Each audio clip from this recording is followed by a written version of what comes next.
All right, hi folks, thank you for your patience. It is wonderful to see you all here tonight at this packed house. Thank you for braving the snowstorm and the winds that we have outside.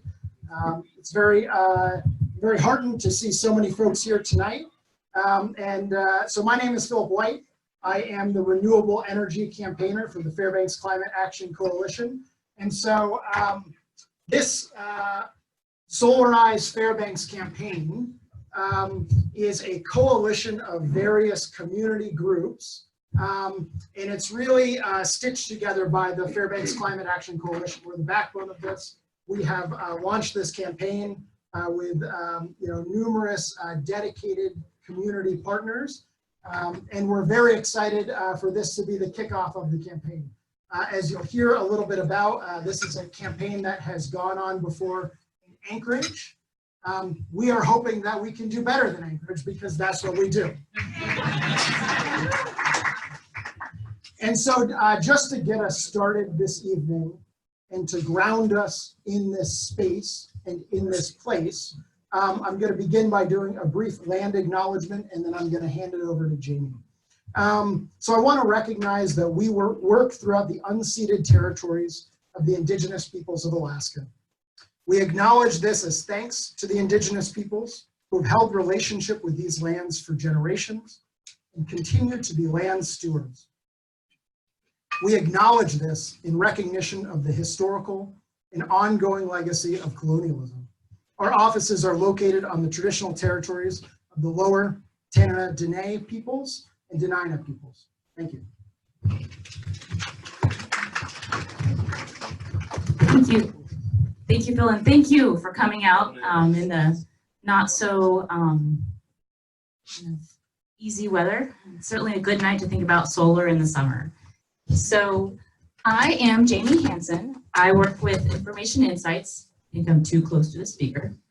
And I, along with several others, have been working on this campaign for, I actually checked it out, since August of 2018. And it's a pleasure to have our kickoff meeting tonight and for you all to be here. Stand over here.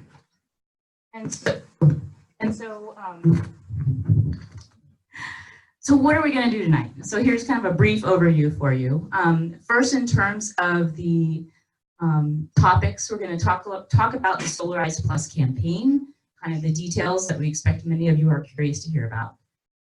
We're going to talk about what it means to invest in solar and energy efficiency technology for your home or business.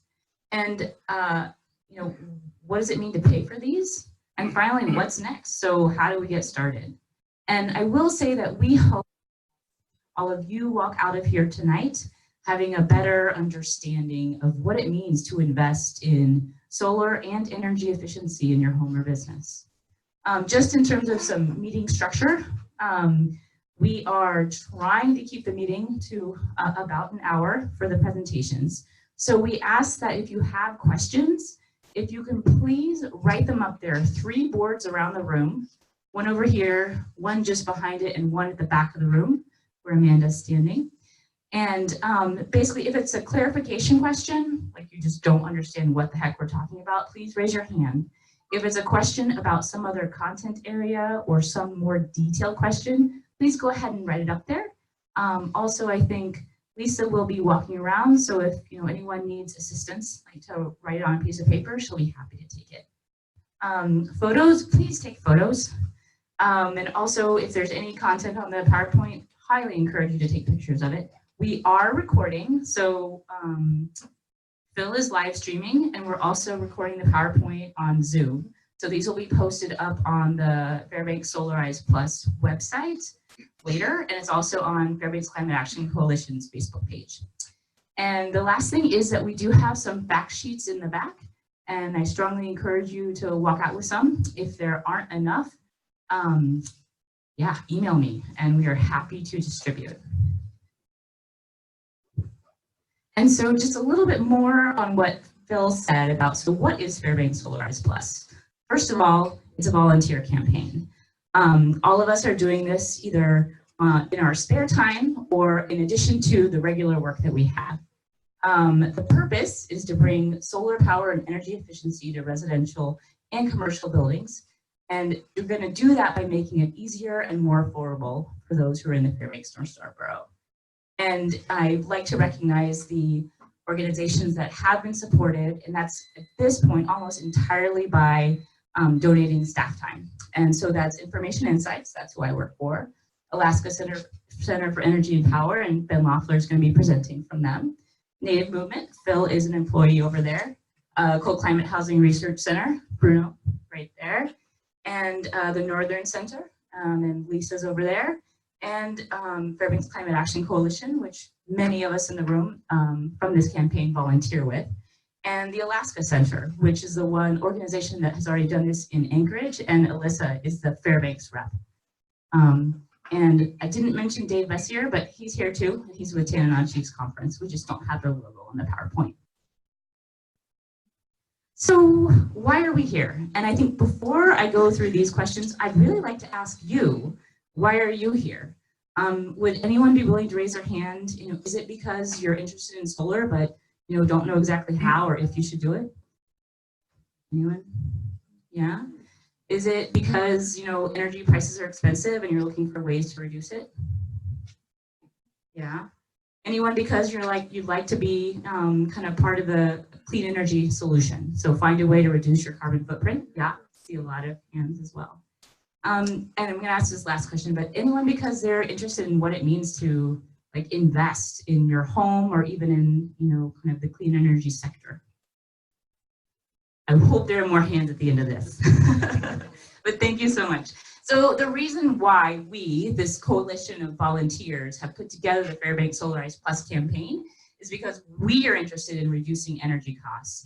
We're interested in making it easier and less expensive for businesses and homes to go solar in the Fairbanks area. I will say that I hope at some point we add the interior to that. There's already been interest from Anderson, which is great. We want to increase the installed solar PV capacity in the area and also energy efficiency technology. And finally, we want to grow the clean energy economy. That's been a really exciting result of the Solarize Anchorage campaign, and we really hope to see that happen here as well. Photovoltaic, so it's the solar panels. All right, so what is a Solarize campaign? This is kind of as simple as I could get. So the whole point is to bring community members together to purchase solar panels from the same installer at the same time. So the whole point here is being in a good position, in a bargaining position to get lower prices. It's not about everyone agreeing to do the exact same thing. Each homeowner, each building owner would be contracting directly with an installer, but it's about coming together before that process so that you can negotiate a better price. And it's also about really accessing the resources that are available. And so the way that works is, first it's about identifying interested neighbors and neighborhoods, community organizations. In Anchorage, they did it strictly by neighborhood, strictly residential. And they have community councils that make that much easier. So in Fairbanks, we're kind of opening it up. There do need to be boundaries, but we're pretty flexible about what that might be. And then then we determine the boundaries of the campaign. Is it by congregation? Is it by specific neighborhoods? It can be more than one of these, but those are all on the table. Select an installer or installers through a request for proposals process. And the point of that is to put out what each area that is solarizing is interested in. Are they emphasizing, the discount on the solar panels, or are there other issues that are more important for them from the installer? The next is to gather more interested community members, because after an installer is selected, that's when the real outreach needs to start, because the more people that sign up, the lower the prices go. And then the solar assessments are conducted by the installer, and then individual homeowners and businesses would contract with this installer. So this backbone organization, we are not involved in that. That is solely between the installer and the building owner. And then finally, install the solar PV systems. And so that's the goal.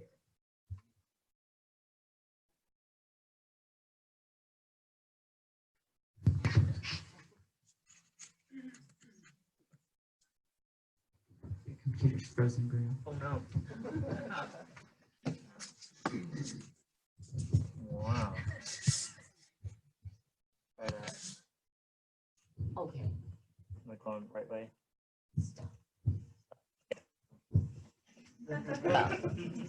Could have gone, oh, shoot. There. So right, so to get to it, so why do a Solarize campaign? You know, when I think of it, I think it's because it's a win-win, right? It's a win for the building owner because you maintain control over the system that's going to be in your home. You're making the decisions about your property, but you're also tapping into this incredible leverage power. You are working together with others to negotiate lower prices. It's also a win-win in sense of what it can mean for the community. So for that, it's where we get to, again, building the clean energy sector in Fairbanks for this around energy efficiency and solar. The idea being that, you know, there's a lot of solar panels in Fairbanks right now. There are more in Anchorage, which is not surprising, but having a, you know, strong demand is the way to really build that sector up. Second is that it's community driven. You know, this is not coming from the state of Alaska. It's not coming from an outside organization. This is being done by all of us who are Fairbanks residents. And at the end of the day, the real decisions are being made by the, you know, by the neighborhoods, by the community committees. So it's really a community driven process. And the last is like, this is an opportunity to be a model for others, you know, to kind of shake off that idea that solar doesn't work in Alaska, for example. And now I'm going to hand it over to Alyssa. Okay, so good evening. I don't know what time it is. Good evening, everyone. My name is Alyssa Quinton. I am the community organizer here in the interior for the Alaska Center. Nice to see so many people in this room. We should probably invest in heat pumps now. Maybe to make one of those one a year. So really talking about where this has been done before, a lot of questions we get is, has something like this happened in Alaska? And the answer is yes. And really what inspired this coalition to bring this forward was all the different renewable energy projects that were being led in so many different communities. And one of those was Solarize Anchorage that started with the Alaska Center back in 2018 with my coworker, Kristen Collins. And that has really just sparked out of a lot of people's expectations. You know, from the first time that it was sort of brought up in Anchorage, there was a total for that entire year of 33 homes that installed solar PV. The second year, 163. It was exponential. Multiple neighborhoods right now are outside of Anchorage. We have one in Kenai, we have one in Talkeetna.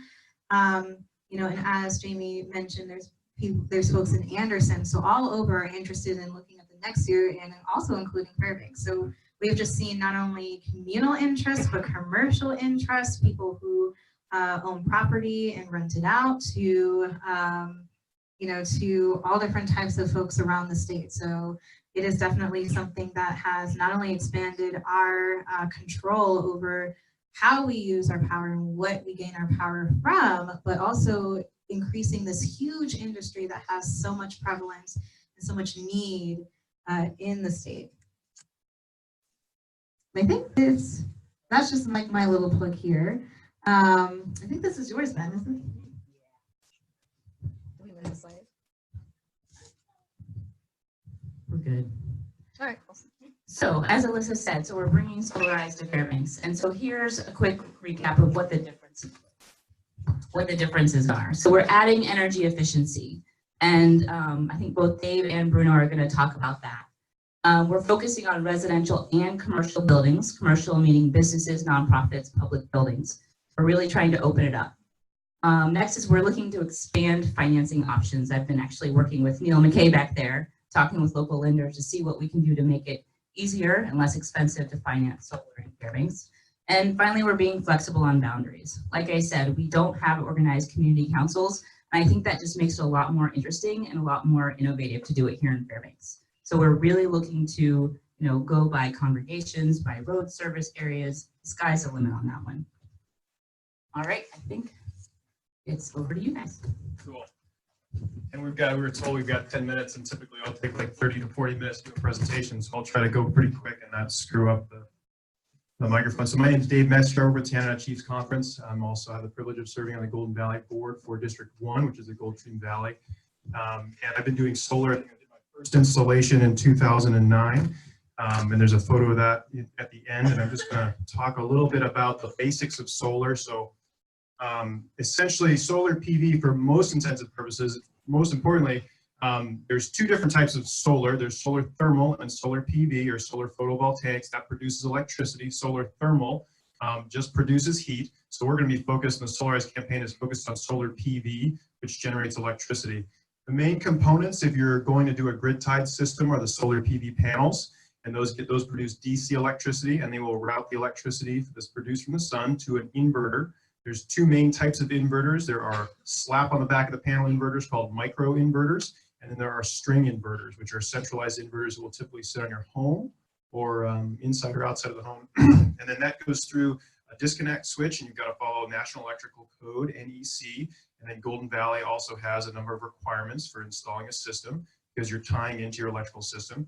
And essentially that's going to route right through your breaker box panel. An important thing and a question that I usually get is, Dave, where are the batteries?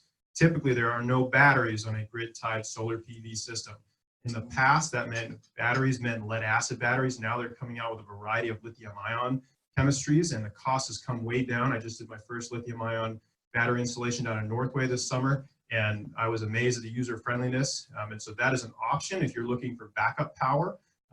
Or if you're trying to do some sort of energy arbitrage, it's usually more beneficial if you've got time of use rates, which we do not here in the interior. So in my humble opinion, I stress people should not mess with battery, as it is an added cost and can be an added headache. If you want the lowest cost per watt and the quickest payback, I would recommend focusing on a grid-tied system without batteries. So that's just a takeaway that I wanted to underscore. There is a ton of information on all of this stuff online, both on the Golden Valley Electric Association website, and they have a diagram, a one-line diagram for metering. And then if you just Google solar PV, so educate yourself. And I'm going to turn it over to Ben and then come back on later. Ben's going to talk a lot about the financing. I'm Ben Leffler. I'm here with ASEP. So all those parts of the system that Dave talked about contribute to the cost of the system. You'll hear dollar per watt thrown around, and all that is taking the cost of the system and dividing it by the capacity of the wattage of the system. So you hear it with regard to the panels themselves. An example was a 345 watt panel costs $250, so it's a 72 cent per watt panel. Your inverter will have a price per watt, the racking, all of that. And so ultimately what you want to look at is the system price per watt. So for example, a 4 kilowatt system that costs 13 grand is a $3.25 per watt system. And this plot is showing each section of the plot is a different component. You can scrutinize the slide later, but the trend has been downward, that every part of the system is becoming cheaper over time. This is a map of solar resource, the United States, and this goes toward that sort of myth that solar doesn't work in Alaska. So the bright red is the best solar. Alaska's down here, not to scale. But the thing to point out is that Alaska's resource is very similar to comparable to Germany's, and Germany has installed significant amounts of solar, and it's worked for them. So I think everyone knows that the solar is seasonal. So this plot here, starting in January and going to December, shows how many kilowatt hours you would get out of a 1 kilowatt sized array. So if you had a 2 kilowatt, you would get twice as much. But the takeaway is that our production actually peaks in April, maybe 140 kilowatt hours per kilowatt. And Dave will talk about sizing your system in a little bit. But important thing is that this is site specific. So this is sort of a typical ideal site. Some might be a little better, some might be a little worse. But clearly something where your panels are in the shade is not going to even approach that kind of performance. All right, so I've got 3 bar plots that probably don't mean anything to the folks in the back. This is just an assortment of US cities and how many kilowatt hours you would get out of a kilowatt of solar panels in a year. And Fairbanks is over here on the short stack. So Seattle, Chicago, Phoenix has a lot, Honolulu, LA. So we don't have a whole lot of potential, but that's only half the story. Next one, if you look at electric rates, so your cost per kilowatt hour, Honolulu's beating us, but of these cities, it's the only place more expensive. So, all these Atlanta, Miami, Seattle have significantly lower electrical rates. And so if you multiply the resource times the rate, you get the actual dollar value per year that a kilowatt hour of solar produces. And so Fairbanks actually ends up kind of in the middle, but ahead of Phoenix, Chicago, Atlanta, Miami. So a kilowatt of solar here will generate a higher dollar value of electricity than it will in any of these other cities. So economically, Fairbanks is a decent place for solar. And then another term you'll hear is simple payback. And all that is taking your total costs divided by your savings per year to figure out how many years of savings you need to get your money back on your initial investment. And there's a lot of assumptions that go into this, but as an example, that $13,000 system, Dave will talk about tax credits, but you're going to get some money back on your federal income tax. 4 kilowatt system will produce about 4,000 kilowatt hours per year, times our electrical rates, about $880 off your bill in that year. And so for this particular example, it would take you 11 years to make your money back. What this assumes is that your electrical rate is constant. So you can decide for yourself what you think your electric rate is going to do going forward. So I think I hand it back to Dave here. Cool. Thanks, Ben. And apologies that we're going through this kind of fast. We're given a tight time frame. So, I think that last slide that Ben showed is really significant, kind of where electricity produced up here from solar stacks up, because we're always constantly trying to fight the moniker that solar doesn't make sense in Alaska, which is just, my experience, not true. And I've installed, we just did, my largest array has been 120 kW array that I did through work up in Hughes. We did that for about $2.10 per watt. So really proud of that number. And I'm personally all about the numbers, because with the villages that I work for, it's got to make sense. And we're always trying to beat the cost of diesel, which is easy if you're transporting out to rural Alaska. But regardless, if projects are going to be replicable, then they have to be cost effective. So I'm very focused on the numbers. Can everybody hear me? Okay, well, that's just cutting out and annoying me. So,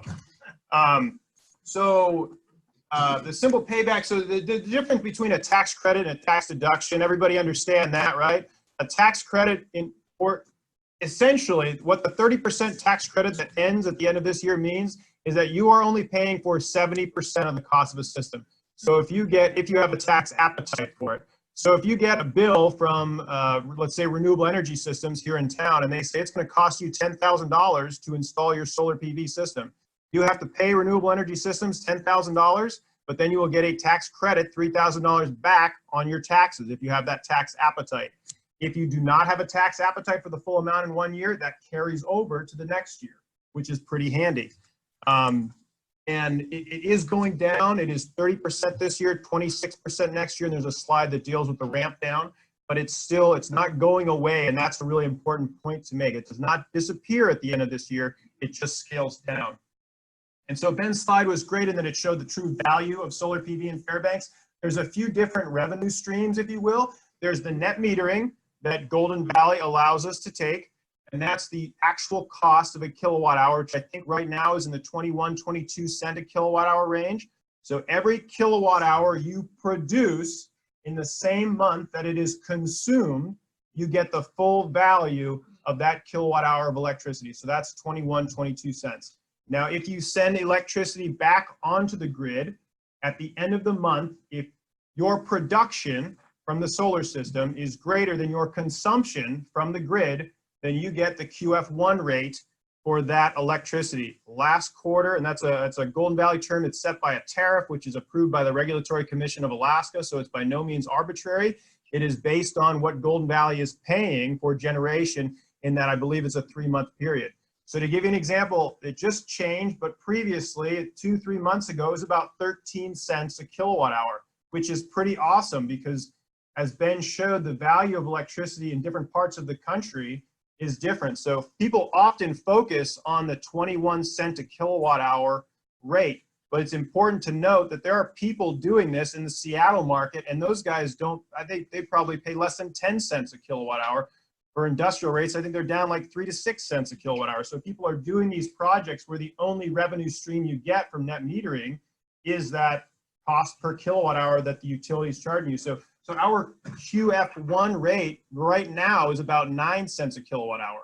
So even if you send electricity back to the grid, you're still going to get the value of the offset value, that the QF1 rate, which is 9 cents a kilowatt hour, and that changes quarterly. The other thing you'll get is a SNAP payment. It stands for Sustainable Natural Alternatives Program. That's a little bit less reliable, and I don't know the exact number right now. I think it's probably about 1 cent. It's based on how much money all the ratepayers contribute into a pot, and then divided based on how many kilowatt hours are the total in the SNAP program. So those are the kind of the three revenue streams. This one's not going to be very significant, but these two should be focused on when you're planning your system. Most importantly, I always like to say, consider efficiency first. If you're here and you raised your hand when Jamie said, who's doing this for economic reasons, then you should always focus on efficiency first, because that is going to be the cheapest kilowatt hour is the one that you don't consume in the first place, right? And so that might mean less sexy things like replacing your 40-year-old refrigerator with one that's brand new from Lowe's or Home Depot or wherever. That might mean things like looking at your circulating pump on your boiler and getting a new ECM pump, because those old energy hogs that are $20 for a rebuild kit are going to cost you more per month to operate than you would like. And focus on your consumption versus your production from a potential solar PV array. There are a number of free resources. The easiest one is PV Watts. You can go in, plug in the zip code, plug in a potential system size, and get a very good guesstimate of how much that system is going to produce per year. And it'll break it down per month. As a general rule of thumb, I like to say for every 1 kW of installed capacity in the interior, you will produce about 1,000 kilowatt hours over the course of the year. And so this is a graph kind of showing, this is a customer, because I've also got a side business, Daylight Energy Services. And so I use the customer's information. We just, and I do solar PV installs. We just planned out a system for him. This is his consumption, and this is the production of the system. So you want to make sure, because you're trying to grab that 21 cent a kilowatt hour average, you want to try to size your system so you're minimizing electricity back into the grid. And that might mean you're not producing 100% of your annual electrical consumption. You're producing something less, but that's probably where the most efficient and cost-effective system is going to be. And so how do you get that information? Well, Golden Valley's got a great e-bill platform, and you can see all of the information. This happens to be mine, and you can see how much electricity I use over the course of the year. I'm right around 300 kilowatt hours a month. So again, if you're focused on efficiency, try to get that kilowatt hour use down as low as you possibly can before you look at solar. But try not to size your system so that from the highest production month, let's say April, May, June, try not to send much electricity back to the grid, because you're only going to get the QF1 rate. You're not going to get the full 21, 22 cost per kilowatt hour back. So it's really important to go to, if you decide to participate in solar, bring that information to a potential installer and use data to make fact-based decisions for your system. It's very important.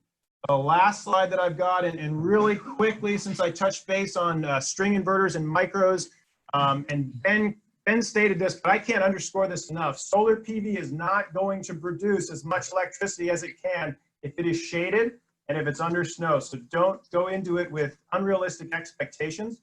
I see a lot of systems up in my neighborhood on Blaine that have, 40, 50-foot trees right in front of the solar PV systems. Maybe think twice, because it's not magic. It needs to get the sun's rays to produce electricity. For systems that are going to be heavily shaded, you can look at a micro inverter or a DC optimizer system, because they're more efficient at dealing with partially shaded systems, but an installer can help you make the right decision. I just wanted to end with this slide. This is a system, this is my first system. I installed it in 2009 or 10, which makes me feel a little bit old, but it's got, it means that I've got a system that's got 9-10 years of track record. And so it's really important to note this system is a 4.4 kW system. And I like to use this as an example all the time, because these lights right here, I did not focus. The goal of the project was to reduce the energy use in the building, which I think is many of your goals, right? To reduce your electric bills. These are 70-watt halogen lights. Had I replaced one of those wall packs with an LED light consuming 20 watts, the annual savings would have been the production from one panel. So it's really important to note there are 4 lights there. If I'd replaced 4 of those lights, I could have gotten a much smaller system and still had the impact of reducing the electric bill. And it's important because how many of you guys have installed solar? Okay, how many of you guys have changed a light bulb? There you go. All right, so I will use that as a segue and hand it off. Oh, and I'm sorry. Cooperative Extension has a great solar design manual. I think there's a gentleman in here who might have had something to do with putting that together. And there are resources that are free. So definitely before you go, I would recommend before you go in and talk to an installer, before you decide to participate, do some research, do some homework, get educated, and you will be a more informed consumer, and you will get a better system that is more suited to your individual needs. And I will hand it over to Bruno. Can you hear me if I talk like this? Raise your hand if you can't. Okay. I have to shut my office door when I talk because it's like this all day. Sorry to my coworkers. I'm Bruno Gruno. I'm here at the Cold Climate Housing Research Center. I'm really grateful you all are here, and we're proud to have you here. I'm talking about my short part here tonight is on the energy efficiency side. Of course, energy efficiency is what we look at and what our focus is, not just at the Research Center, but also in this program. You're in the farthest north LEED Platinum building in the world, so it's a great place to be having this conversation. A couple of things I just wanted to clarify. You know, we're talking about kilowatts and kilowatt hours. Sometimes that can get muddled. You know, a kilowatt is a rate. So when we're talking about let's say 3,000 watt array, we have 4 arrays right out front that you all drove past, and each one of those is about a 3,000 watt array, just to give you a sense. That was built in 2008 or so, and the price at the time was about $8 a watt, and it's about half that now. It's better than half that now. So just to give you a sense of where we've come since 2008 in 10 years or so. And then as Dave said, you know, a 1,000 watt array puts out about 1,000 kilowatt hours a year. Dave really did the best job here in talking about why energy efficiency is so important, and that's because the cheapest energy we don't use, the cheapest energy is just energy we don't use. And so really, this is where you can hire somebody, and there's programs out there, you can hire somebody to do energy audits. And in this case, we're focusing more, for the sake of this conversation today, we're talking about energy conservation, reducing electrical loads. Not so much energy efficiency that involves building envelopes and things like that. But you need to figure out what's using your energy. And there's a couple ways. There's a simple way, is this little guy here called a kilowatt meter. Probably everyone's seen it. They have them at Lowe's. They're 20 bucks. And you just plug in whatever your load into this handy strip. And look at that, laptops are awesome. And right away, it can tell you how much energy it's using. And I can say, oops, this guy right here is not working for me. Here we go. It's 30 watts. 30 watts. It's not very much on that laptop. But that's the beauty of this, is you can go around and you can figure out what is using up all of your energy. These guys right here, well, anyway, to start with a home energy audit, I'm going to give you 2 other tools that, for the nerd in all of us who wants to know more and know more data, I'm going to give you some tools there. Places to start would be the low-hanging fruit. Really is lighting, LEDs. The prices of those have come down too, and they're about half of what they were just 10 years ago, just like PV. So that trend, I mean, we're not going to see half every year, but it's a pretty significant trend. Another big one that people overlook are water heaters. And there's a couple of things you can do with water heaters. You can just set back the water heater temperature down to 120 degrees. You can also put an insulating jacket on it. And that, believe it or not, can pay for itself in 1 year. Just low flow shower heads. If that doesn't bug you, low flow shower heads will just reduce the amount of hot water you're burning up during the year, every day, really. Things that we all have now, everything is using electrons now, whether it's charging your cell phones, whether it's your Xbox, PlayStation, I don't know what the latest thing is, but computers, these things, everyone's got computers, everything has these things plugged in. If you want to be smart, you can plug them into these guys, and they can take care of a lot of what are called your phantom loads, these just little tiny loads that are just on all the time. That really can cost us $200 a year. And that's actually a number that's average across the US, where the average kilowatt hour price is about half what we are up here. So I doubt, I would be a little hard pressed to think that we're going to probably see $400 a year savings in phantom loads up here, but definitely better than 200. Another really great one that's come on the market now are these programmable thermostats. Some of them see them, they're called Nest. There are other versions of them. What's so great about them is that they can learn the response of your home. So when there's a call for heat, it can say, oh my gosh, it takes this long to heat up this person's house. The other thing is these things can get online and they can say, well, look, it's going to be hot tomorrow or it's going to be cold tomorrow. Let's turn up the temperature a little bit, keep the boiler running a little bit longer. And because we know that our building can hold so much heat, and then use some of that thermal mass to let it ramp down, and it can be massive energy saving. And that's something that you all can, you don't have to hire an electrician for this. That's just like the, you may want to hire someone who can read directions pretty well. But but it really is, the smarts are in the little controller. The Nest in particular is one that I have at home, and it's just like the old-fashioned dial. You just dial, I want to 68 degrees, I want 72 degrees, and everything else is just done in the background. Really, it's pretty phenomenal. Energy Star, of course, like Dave said, you know, how many of you have freezers that hopefully aren't, well, one, they could be outside right now and hopefully aren't running. Some of them may be.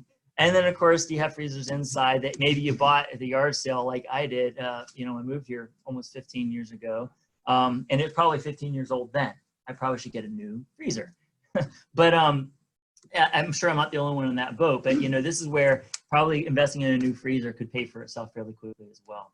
They also have smart power strips. These guys, they're smart as in they're able to turn on and off the loads, and they can determine whether you actually need that load or not. So for instance, if you got your cell phone plugged in here and there's nothing on the other end, sometimes some of these transformers can just draw a little bit of energy because it's just running electrons through and cycling it back. That's what transformers do.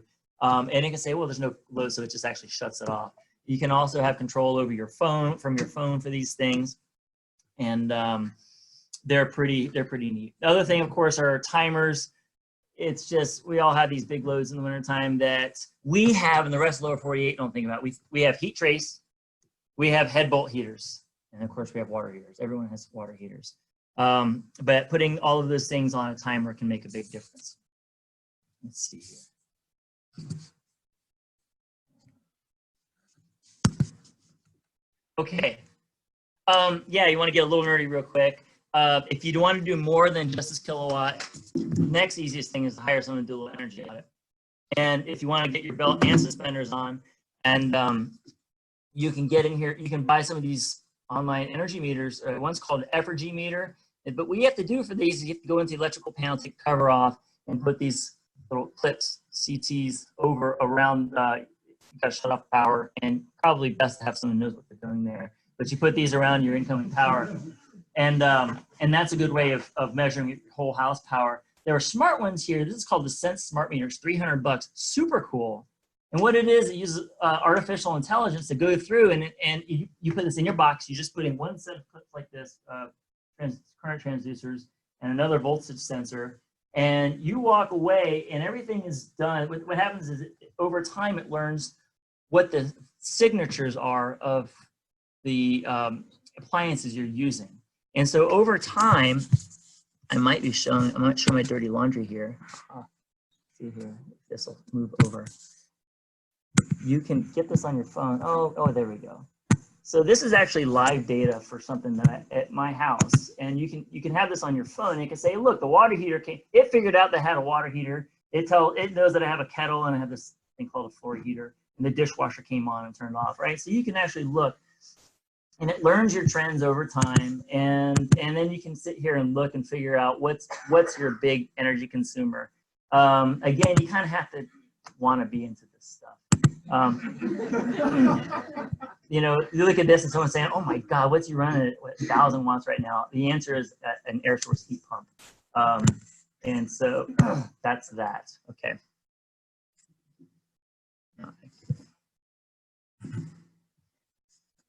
And then lastly, the other thing, this is the other thing I like to think about in terms of perspective. You know, we're adding this energy solar plus because we're thinking about energy efficiency. You know, Dave gave the example of a $13,000 into a 4,000 kilowatt hour array or kilowatt array, and after the tax credits and everything, that's about $9,600. That 4,000 watt array produces, I just did a quick one here, about 3,600 kilowatt hours a year for a site that I chose in Fairbanks. And that offsets about $886 a year just using the 23 cents a kilowatt hour. We did a project here where we did energy retrofits for some nonprofits around town. We did some at TCC. We did a number of places. One of them here was at St. Matthew's Episcopal Church. And what came out of this were 2 upgrades, okay? One was installing these setback thermostats and for a grand total of $234, and then replace the exterior lights with LEDs. And the total cost for that, for all those exterior lights, was $1,644. So we're talking $1,900 here in investments, and the results in annual savings of $1,300 a year. So keep that in mind, right? This is, in 1 year, that array makes 3,600 kilowatt hours. In 1 year, this thing saved 5,000 kilowatt hours. So that's why we're looking, and you've only spent basically under $2,000 out of this chunk of change. And then you can spend the rest on your solar. So that's how I'd like you to think about this as you move on and as you think about how you're going to finance this. All right. Thank you. All right, we're getting close. I'm not as loud as Bruno, so I'm going to use the microphone. So then we want to talk just really kind of in brief about financing, just to give you guys more of an idea of what we're looking at doing with this campaign. So, so in terms of options for the 2020 campaign, you know, the things that we see right now, one is to reduce the upfront expense, 2 is loans, residential and commercial, and then grants, which are available to commercial, actually for-profit businesses. And so the first, and you know, this is just going off of what Bruno and Dave were talking about, it's energy efficiency. So it's sizing the PV system according to need. So having essentially a lower capital cost. The next is the Solarize discount. So the idea is that the more neighbors who sign up, the deeper the discount. In Anchorage, kind of the average discount that they reported on was about 10%. The next is the federal tax credits, which Dave mentioned. Again, dollar for dollar reduction in the taxes you owe. And there's just, again, a chart. So thinking about 2020, where you have a 26% tax credit, if you are able to claim that, and then adding another 10%, you're already looking at a 36% reduction in the cost of solar PV panels. 10% isn't fixed. We don't know what the discount is going to be yet. We won't know until we go through the RFP process for each area that's doing Solarize. So then in terms of financing with loans, here's just kind of a quick list of, you know, the current options in Fairbanks through local lenders. So, you know, the one that's been, as we were talking with lenders, the, you know, loan that seemed to make, or the way to pay that made the most sense, you know, with the lowest rates, was a home equity line of credit. Another, and this is offered through Spirit of Alaska, who's the only lender that we found that actually markets solar loans. And it's an FHA Title I home improvement loan that can be used for energy efficiency and solar. Consumer loans, whether secured or unsecured, which have much higher interest rates than the 2 above. And another is to look at financing options through the Alaska Housing Finance Corporation. But you know, what we're trying to put together is really a program with local lenders so that anyone who's participating in the Solarize campaign has the resource, knows exactly what they need to do to get a loan, and ideally are able to access preferential rates. So that's what we're working on right now.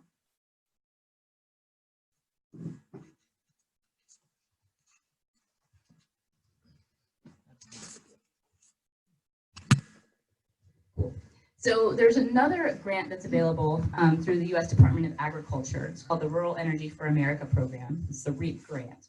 And that's available for for-profit businesses in rural America. Alaska, everything is rural except for the municipality of Anchorage. Which is great. It's a competitive grant, and I actually work on this through my day job. But it's only competitive within applicants for applicants in Alaska. And we'll see what happens this round, but in previous round, money has always been sent back to the federal government. So that pot of money has not been used up in the state of Alaska. And it is a reimbursable grant. So one has to be able to pay for the full cost, but then would receive a grant reimbursement of 25% of an energy efficiency upgrade or a renewable energy system that's done on that building that's owned by a for-profit entity. And that, of course, would be in addition to tax credits and Solarize discounts. So again, it's competitive, but it's not that competitive. And it certainly makes for a way more attractive package. So I want to take just a minute to let you know what's on the horizon. So it's not here yet, but there's work happening now, and it's good to have you in the room as individuals who are considering solar and energy efficiency upgrades, and what one would kind of ask as an engaged citizen, what you would ask for. So there's the commercial property assessed clean energy, and that's truly in the works by the Alaska Energy Authority. The whole idea there is that it operates through, in our case, the Fairbanks North Star Borough, where a investment, say in a solar panel, would be attached to the property, not to the person, and it would be billed on the property tax.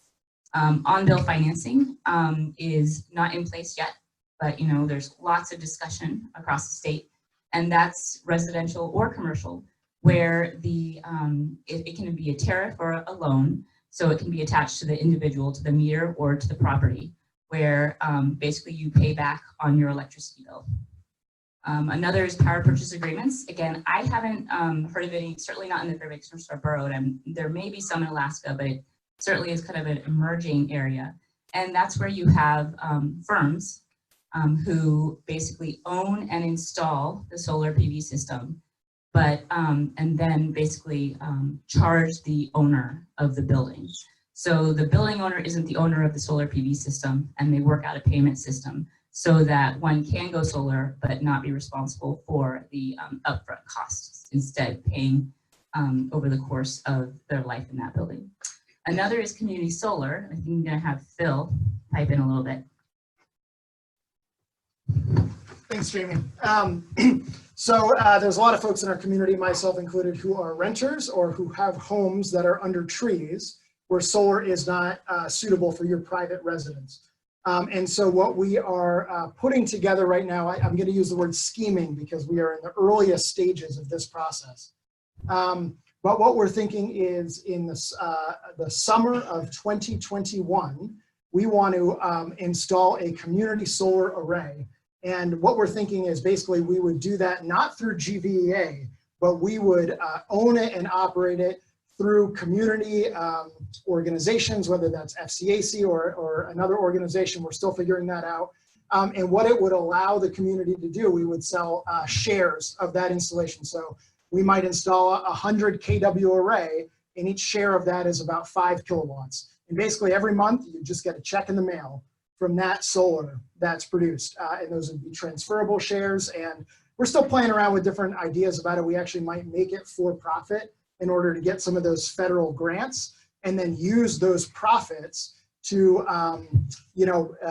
allow for lower cost shares for low income folks, for nonprofits. It's just another way to get more solar installed in our community and for all of us to save money and reduce our greenhouse gas emissions. So if you are a renter, if you have a home that's under trees, or if you know somebody who is, please come and talk to us, because we want to begin thinking, building a list of folks who would be interested in that now. Thanks, Phil. And the last is a green bank, which I know the Renewable Energy Alaska project is certainly interested in. I mean, and the basic idea here is that it's a bank. It's either public or a public-private partnership that is truly focused on offering low-cost, low-interest rate loans specifically around clean energy. And so, that's, again, all of these are on the horizon. None of these are in place yet. None of these will be in place in summer 2020. But I just want to let you know that, this is really the beginning of showing, ourselves, our neighbors, and those who represent us that there's interest in the Fairbanks area around solar, around energy efficiency, and better ways to finance. All right, and so now we get to the fun part. Alyssa's going to talk about how to get started and what this campaign will look like. Sorry, I have like a lot of sandwich in my mouth right now. All right, there we go. I'm ready. So the fun part, do we have our pencils and pens ready? Because this is like my jam and I spread it on everything. How do we actually do everything that we literally just talked about? So this is a lot of stuff. I'm gonna walk you through it. These is just how the Solarize campaigns have happened in Anchorage and other places. Of course, these steps are gonna look different for when we start to solarize our own neighborhoods and our communities. But the first step is to collect your raise. You need people who are actually interested in doing a project like this. That could be your neighbors, your friends, your coworkers.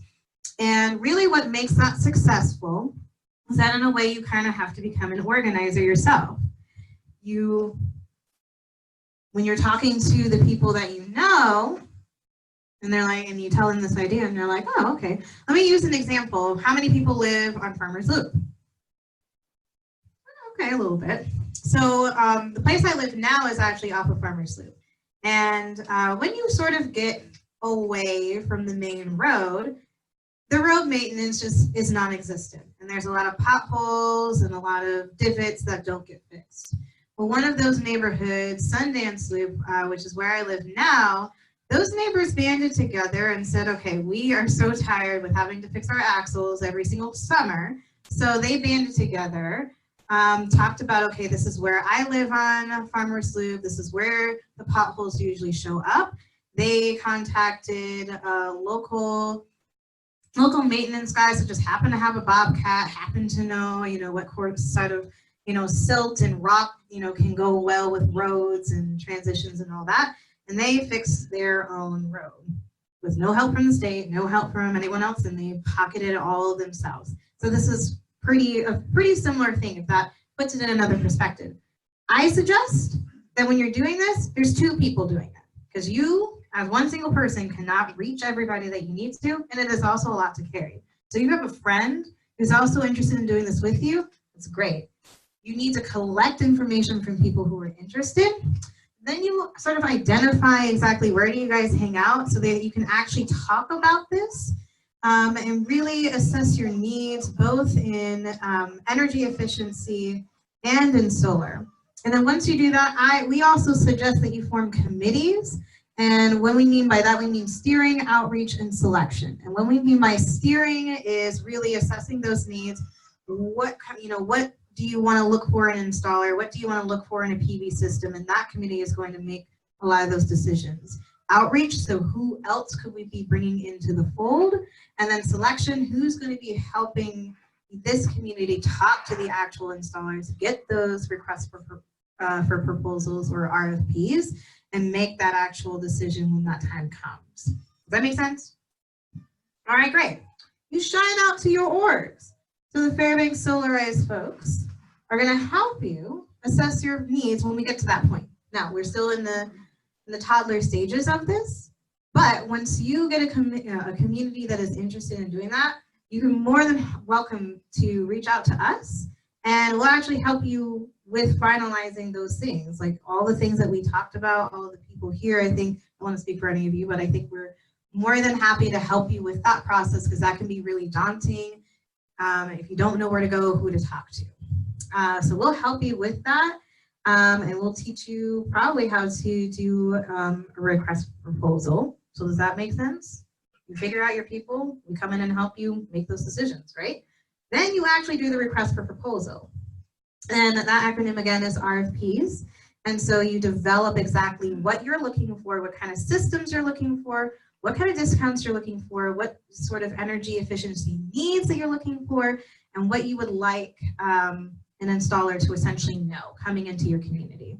Those installers, once you make the decisions of who's available and who wants to do it, will respond with their best offers, discounts, and timelines, etc. That part makes sense. Okay, great. Then we go bye-bye. You pick your installer. They review the bids. They're like, okay, we want this one. This one's going to be the best fit for our community. That installer is notified that they've been chosen. It's kind of like a contest. And then the registration opens, which is where your outreach committee is going to be really important. Because yes, you've developed this community that has helped you make the decision thus far. Like we've said throughout the presentation, the more people that you have in an area that signs up, the larger the discounts will be. So if you've got 10 people interested, you know, let's say on Sundance and Farmers Loop, and it turns out there's 30 other people who are like, hey, I want to get on that, that means the discount is going to go way up. So outreach committee, it's going to be really important. And once you get all the people who are totally able to afford to put solar on their homes, be able to look at the energy efficiency needs in their homes and complete this project, the construction starts, and then you get to enjoy your solar. Easy peasy, not really. But does that all make sense? Great. We also had, so if this really does sound like something you are interested in doing, over on that back table by the sign-in sheet, we have these little forms. So if everything here sounds like, yep, I get it, it makes sense, I want to take that next step, fill out these forms and then we'll contact you and we'll talk to you about next steps, where you live, who else you think is interested, and get the ball rolling on some solar. This is another way to look at this. So this is a timeline. Typically campaigns like these take a little bit less than a year. It goes by really quickly, trust me. So this is just another way to look at exactly what I just said. Not all projects are going to take this long. Not all projects are going to be that short, depending on where you live, what needs you have, and who all is going to be involved in that process. So elements that sort of I've looked at and we've suggest is having this, you know, this at its source is community driven. None of this happens unless you guys are interested in doing it. And none of it happens if you guys aren't able to put in the work. We are here as a resource and a support for you, but none of this happens unless you are willing to band together with your neighbors, partners, coworkers, and actually make this happen. So I want to stress that we are a resource to you and we are here for you to get this done for you. So it's community driven. I suggest having that committee. You do not need to have 3 committees. It's your community, you know what works best for you. But that's just what we've seen as being a little bit more efficient and successful in these installation projects.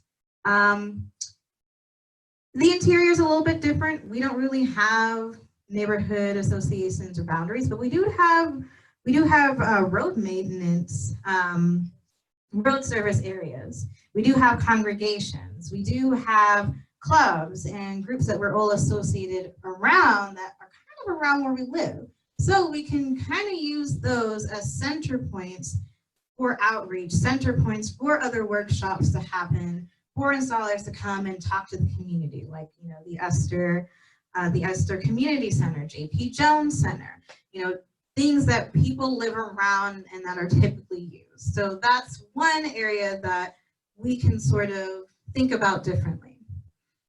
When we have, you know, a third sort of success is that when we have volunteers, a part of this committee that are selecting the, that are being part of selecting the installers, it takes a lot of the stress away from people who just want solar on. Like, I don't care how you do it, just get it done. So if there are people that you trust in your community to help you make that decision, we find that that's much more expedient than everybody, like all 15 people in a room looking at these bids like, okay, well, I have this one little thing. If you've got 3 people that you trust, great. So that's what we've seen that has worked really well. We also think that if, you know, we definitely want this to be an equitable and affordable process. And one barrier that can really make that not happen is time. We have to be a little bit expedient with our time. And so if you know, and talking about the people who are involved in the installers, we all have things to do. And this can always happen again. So if somebody does miss a deadline, that doesn't mean it's the end of the world. That just means that they can join another campaign. But that doesn't mean that you should stop everything because one person didn't get on the roll. It can always happen again. And the more expedient you are with your time, the better sort of relationship that you have with the installers and actually getting them installed so there's no delays for the people who have already been a part of that project.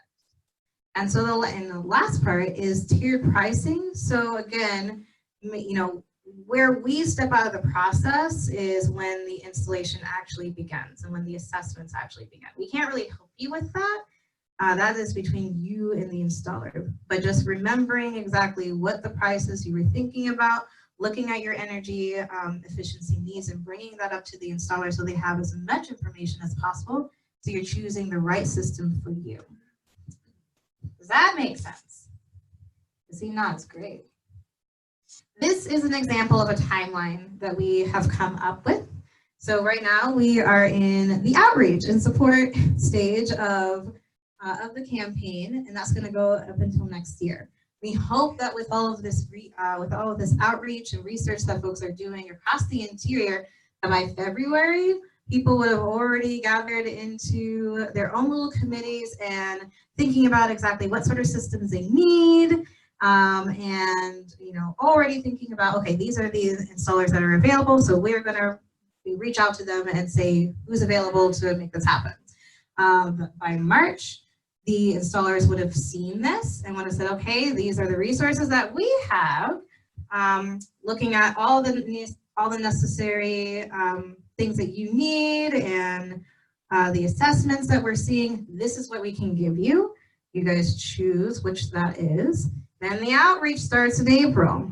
Okay, we've got this installer that's going to do this thing. Hey, Esther, who lives right next to the hall, here's this installer that's going to do this thing. You should come to this workshop so you can learn more and if you want to get involved. Great. By May, people are signing up. That timeline starts to kick off. It's time to get going, get people signed up so that discount gets lower and lower and lower. By June, you confirm the discounts with the installer. And hopefully by the end of June and all the way up to September, you guys are enjoying your solar power. So that's just a general timeline. It is not going to happen like this. I guarantee you. There's going to be parts of this that are going to like speed up and parts that are going to be taking really, really, really, really long. So this is just to keep in mind about how this could potentially happen.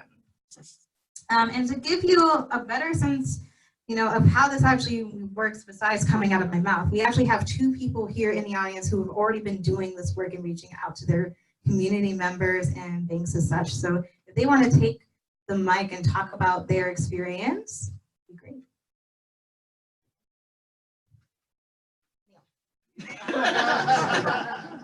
Trying to be conspicuous. I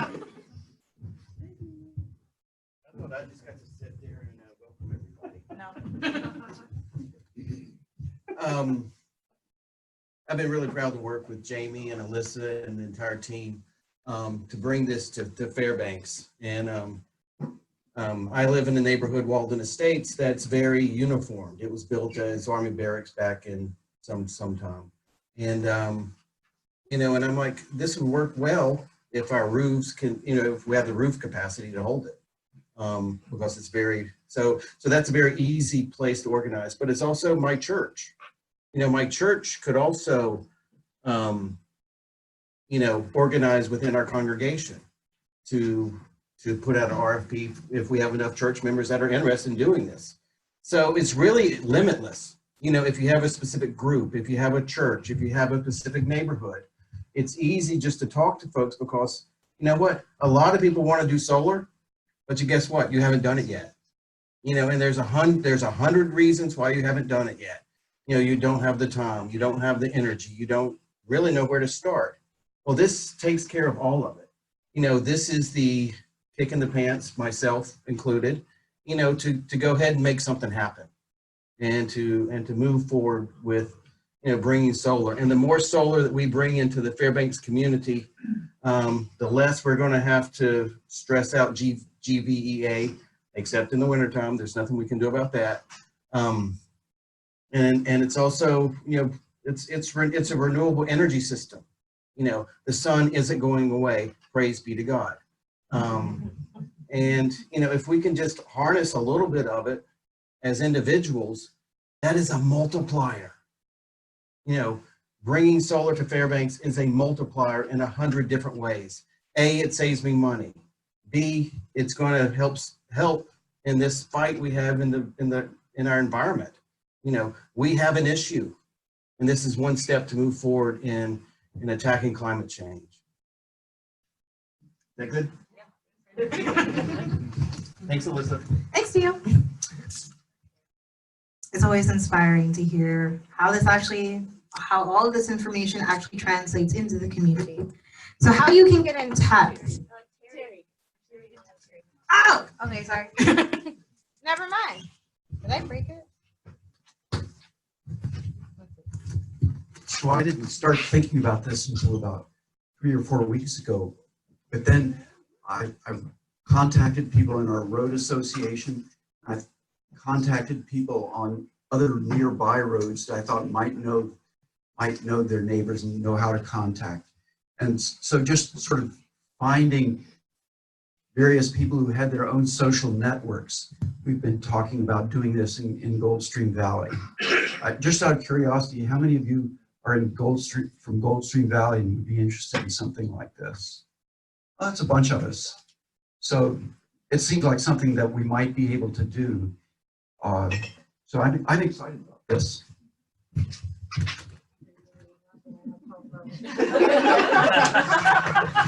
Thank you, Terry. So I'd like to open it up to, sorry, Alyssa. I'd like to open it up to questions. So if anyone has questions, please, yeah. Go ahead, let's see. How about you in the back? So the question of how many installers in town? Yeah, there's at least 3 companies. There's Remote Power, which is Greg Egan. There's Renewable Energy Systems, that's Eddie Davidson. They're at the bottom of Arctic Home Living, right on Airport Way. And there's ABS Alaskan, owned by Jim Norman, over on Van Horn Road. I'd like to add to that. Solarize Anchorage project. Some of our installers went to Anchorage. I expect the same thing will happen here. Unless they're all busy down in Anchorage, they'll be up here. And I'll just add to that, so Mike brought up a great point, and Arctic Solar Ventures is one company that's kind of done a lot of good work down in Anchorage the last few years, and the exciting thing is they're part of this solar cooperative, Mosaic Solar, and through that, they've been able to get financing as low as 3%, which is, or 3.5%, which is really significant when you look at the alternative, which might be a HELOC, a home equity line of credit, which is 7 to 8%. So they've told us that they're planning on opening an office up here next year. We'll see what brings them up, but that will hopefully be another option for folks. Say you get everybody together, get your RFP, get all your proposals in, you choose an installer. Who is the installer's contract with? Is the contract with everybody? I mean, you can't have them, a loose-lit organization can't have a contract.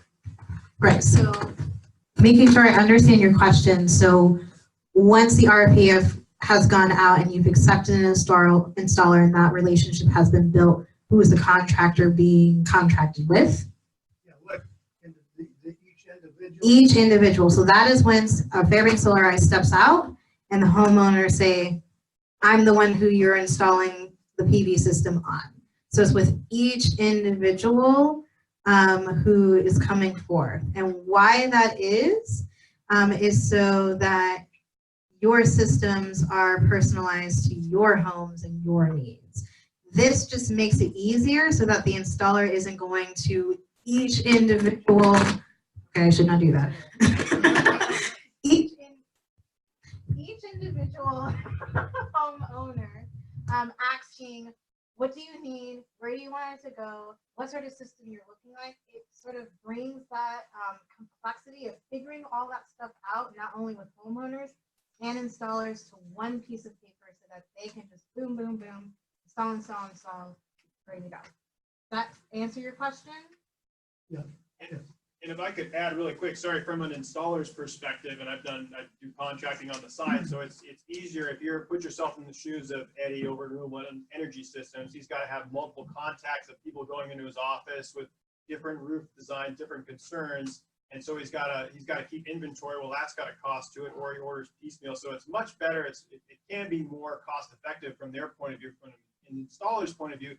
If he gets a bunch of people together, and instead of 3 kW of solar, he can put in an order from his supplier for 50 kW worth of solar, and that comes up. He knows where it's going. He can make one trip to whatever his electrical supplier is, and bulk purchasing like that are the benefits, but the individual contracts are still between individuals and that installer. Is it geographically limited so that if I'm way up at the top of Murphy Dome and someone else is over by Ivory Jacks and someone else is over next to the railroad tracks, is it limited geographically, or is it, you know? So I'll say that in Anchorage it was, but we're hearing that there's ways around it here in Fairbanks. Yeah, I would just say, I mean, we don't have, as many tight-knit communities as they do down in Anchorage. They're in a short geographic area. But again, look at it from the installer's point of view. He still wants a group of people to come together and try to give him a larger project, as opposed to trying to go out and finance or find 5, 6, 7 smaller projects. So even if you've got to drive 5 more miles and you can't just bring your ladder from one house over to the next house, there's still, economies of scale and benefits to an installer to give you a lower price, and that's the goal. Okay. Will this be on the website somewhere? So we're actually recording it 2 ways, and it's going to be on that website right there. So we're recording the PowerPoint in the discussion, and then we're also, it's akcenter.org/climate-clean-energy-solarize-Fairbanks. And it's also on the fact sheets on the table next to me. And we will be posting that link to the Facebook event. So you can go right up on there and it'll be right there. And sharing it with other partners as well. And if anybody else is on Facebook, the live stream video will be on FCAC's Facebook page, Fairbanks Climate Action Coalition. Although my phone died, so it's like 75% of it, but the rest of it is on there. You in the back? So if you don't get on Facebook, how are you going to see this? So we have the one pagers right there on the table, and that has a synopsis of essentially everything that we talked about, including how to get in touch. If you want us to send you this presentation, if you just let us know, or if you want to go on the sign-in sheet and find your name and make a little note, that's good too. Yep. And then there is a website that's not Facebook, so you can access it outside of Facebook.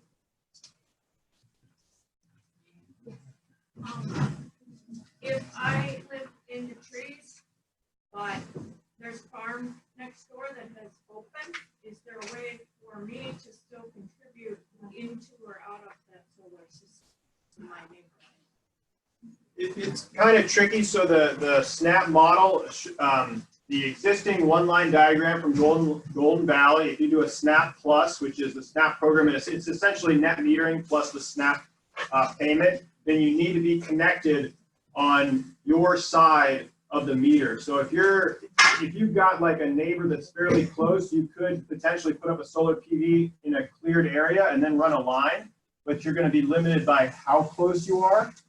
So you could do a traditional SNAP system, whereby I believe you would get the QF1 rate, which is much lower. So there are ways to make it happen. The most cost effective is to have the solar PV system tied to your side of the meter on your home or business's electrical distribution. And there was some neighborhood up towards Murphy Dome that was going to do that. Was that one of the obstacles? I don't know exactly. I think that I know what you're referring to, and I don't think that was the obstacle. I think it was more getting everybody together, but I'm not sure. Yes. The USDA grant for commercial and the tax credit, do both apply for commercial? Yeah, for for-profit businesses they do. Yeah, that's almost 50%. Yeah, it is. And actually, it's interesting. The tax credit for commercial doesn't go away after 2022. It stays at 10%. And there are a lot of efforts right now, as you might imagine, by the Solar Energy Industry Association to stop the ramp down. We'll see what happens. Yeah. Okay. I'm rebuilding a house, and I don't yet live in it. I'd like to get it carbon free if possible. So, do I have to live in the house before I can apply to these programs? I asked my tax person, and she said, "Oh, it's great to get this, and you can carry it over and all this stuff." But the one answer I didn't get was, do I have to be living in the house at the time?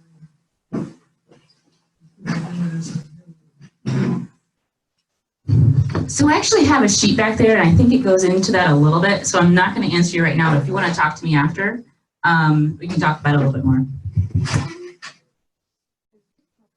Oh, and let's see, we have a question here. Okay. So somebody, why does this always happen? Okay. So somebody has here, my experience this year getting solar installed suggests that installer capacity is not adequate. Yeah. Is there a role for the group in publicizing or attracting more installers? Could IBEW help? I could probably take that one.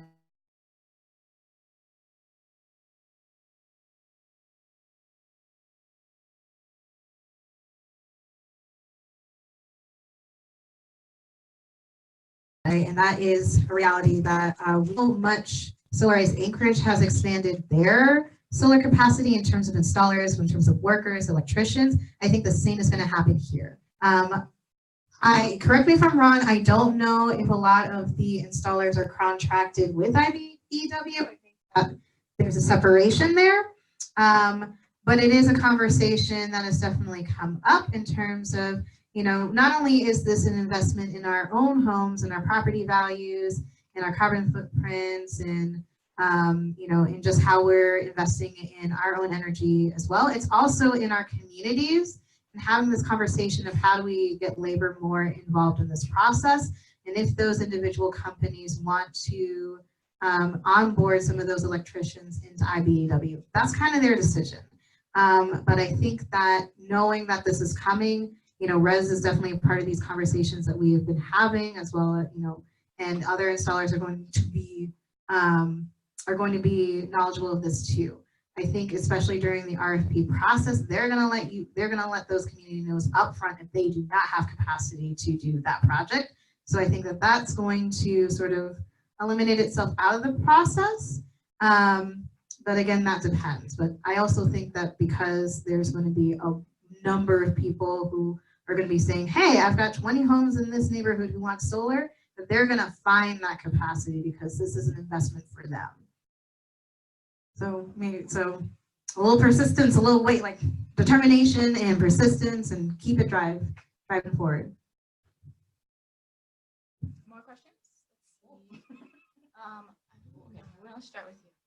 Is GPA concerned about pushing up towards like an upper limit of solar saturation, or are we just realistically nowhere close to that where that's not important?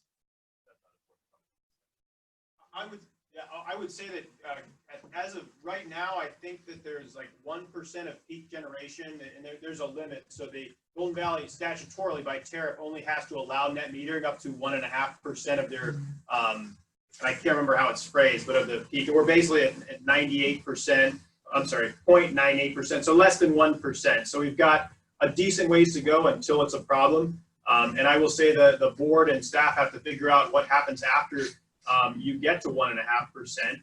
And as an example from the rail belt, Homer has recently increased their limit to 2.5%. So they're essentially letting more net metered customers into the program. So there's no determination or policy from Golden Valley as to what's going to happen when they meet that threshold. And it's something that's got to be figured out. But I would say that we do not have the problem that we've seen in California, which is the duck curve, and you've got a bunch of solar PV when the sun is at its highest point. We're not experiencing that on the grid at this point. Other questions? how do the negotiated discounts work? Is that in the RFP phase, or how does that agreement work? Yeah, so that's in the RFP phase. So part of the installer's bid is to say at what price per kilowatt hour are they going to, or per kilowatt, excuse me, are they going to offer the solar PV panels? And so that's handled in the RFP process. I mean, how do you get the discount from 10 people to 15 people or 20 people? Where does that get established? Sure. I mean, so that is established by the installer, and so that's basically there's like a schedule in the RFP looking at different capacity of like installs, and they're able to identify at what price they would be able to sell solar PV panels at different capacities.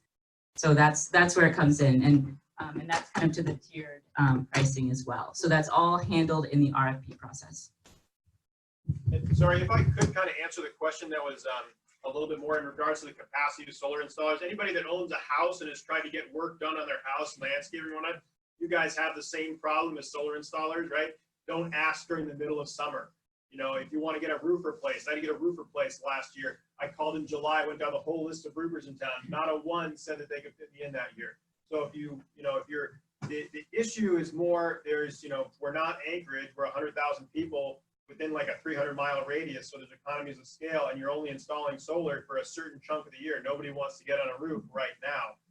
So that's one of the things that limits the installer. But that said, start having the conversations early. Start when there's still snow on the ground, and you will get fit into the installer's schedule, I would imagine. And I've had that same problem trying to get some of the installers in town to go out to villages where I have projects. If you ask in the middle of the summer when they're busy with construction, you're going to get a pay by next year as an answer. So start early. Next question. How about you in the back? I'm confused about the RFP process. Is there one RFP process for Solarize Fairbanks, or are you saying that each neighborhood or congregation or whatever group organizes will put out an RFP? Does it seem like it would be more useful to say, we want an RFP as like the whole Fairbanks Solarize community for first 500 kilowatts worth of panels, and then we get a bid from 3 installers for 500 kilowatts of panels, and then when we get this price that's the best for this installer, then we say, okay, the first 400 or the first 80 families that decide they want to put in and get 6 kilowatts each or whatever adds up to that 500. Would that be better economy of scale? So it's the second, where it's done by neighborhood, and there's a few reasons for that. I'll give my 2 cents, and then Alyssa can weigh in. So the first is that, essentially doing it Fairbanks wide, I mean, you run into the issue of you're not going to feel terribly represented if you are one person among 500 or 800 versus one person among 50 or 20. So you really move away from the community driven and for being able to control and make decisions about the solar panel that's going to be put on your home or business. The second is that you certainly run into a capacity issue, right? I mean, we were just talking about, what does it mean to have, 3, 4 solar installers in Fairbanks? And so trying to go, kind of like have everyone involved at one time as part of one RFP, I mean, we're not going to have a solar installer that's able to do that here. And then the third is like, that would be a terror to organize. I mean, I can't even imagine what that would be like. It's much easier to have smaller groups that are connected, that trust each other, that are doing this process. Yeah, and I guess to add on to that, it would be wonderful if we can do that, but not everybody's home is the same. Not everybody is a homeowner that can make that decision, and also don't have the same energy efficiency needs in everybody's home, and that's exactly what we want to tackle. We want people to be able to assess those needs and be able to get the right solar panel that's when the solar panel system for them, which might not work for every single person, as we're already hearing already. And so we really want this process to be as equitable and as affordable as possible. And I don't think a supplier that has that many solar panels to happen right then and there whenever this happens. You also get into a wait period. What neighborhood's going to come first? And that comes into an equity issue. Who can afford it first? And we don't want to do that. We want to be able to have this process available to the people who are interested and who are able to do so, regardless of financial means, which is why we're talking about different financing to help those who are industrial areas of Fairbanks, for those who are lower income. So we want that process to be open, and that's sort of the way that we came across.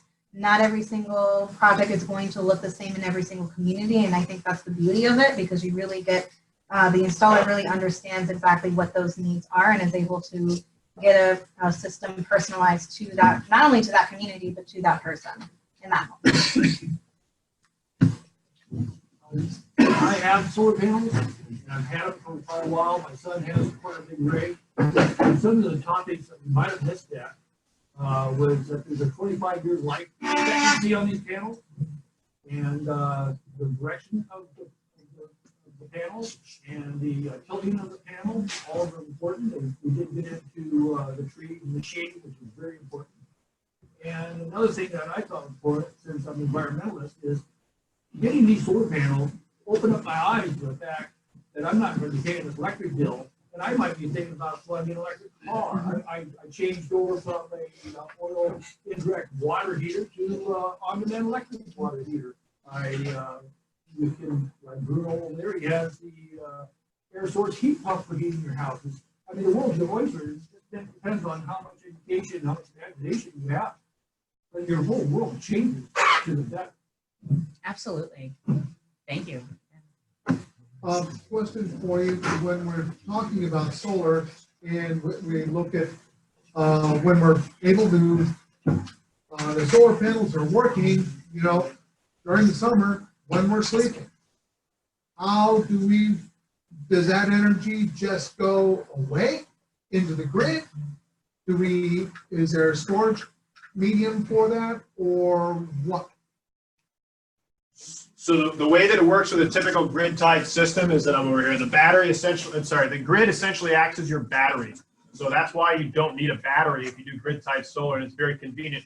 Golden Valley allows you up to 25 kW under the STAP program to send any electricity that is not used in the home that your PV panels are connected to.